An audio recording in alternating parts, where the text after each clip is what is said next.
പണം വാങ്ങി വോട്ട് ചെയ്യരുത്.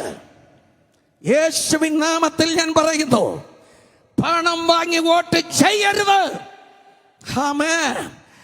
ദൈവരാജ്യത്തിന്റെ വാതിൽ അടയ്ക്കാത്ത ഒരു ഭരണം കേരളത്തിൽ വരണം.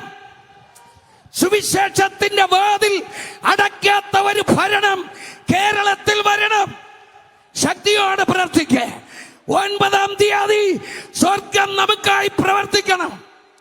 നമ്മൾ ആരും പാർട്ടിക്കാരല്ല, പക്ഷേ ആമേൻ ഈ ലോകത്തിൽ ജീവിക്കുന്നവരാണ്. നമ്മുടെ കാല് വെട്ടുന്ന, നമ്മെ തകർക്കുന്ന, സുവിശേഷത്തിന്റെ വാതിലടയ്ക്കുന്ന, സുവിശേഷത്തിന് വിരോധമായി എഴുന്നേൽക്കുന്ന ഒരു ശക്തികളും കേരളത്തിൽ വരരുത്. സമാധാനത്തിന്റെ സുവിശേഷത്തിന് പാത തുറന്നിടുന്നവർ വരട്ടെ. യേശുവിന്റെ നാമത്തിൽ പ്രാർത്ഥിക്കാം. കർത്താവ് തമിഴ്നാടിനായി പ്രാർത്ഥിക്കുന്നു, അങ്ങനെ സംഭവിക്കട്ടെ. കേരളത്തിനായി പ്രാർത്ഥിക്കുന്നു, അങ്ങനെ സംഭവിക്കട്ടെ. വെസ്റ്റ് ബംഗാളിനായി പ്രാർത്ഥിക്കുന്നു, അങ്ങനെ സംഭവിക്കട്ടെ.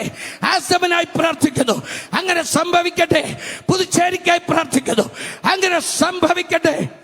സുവിശേഷത്തിന്റെ വാതിൽ തുറക്കപ്പെടട്ടെ എന്ന് പ്രാർത്ഥിക്കുന്നു കർത്താവേ. Hallelujah, hallelujah. Subscribe and follow me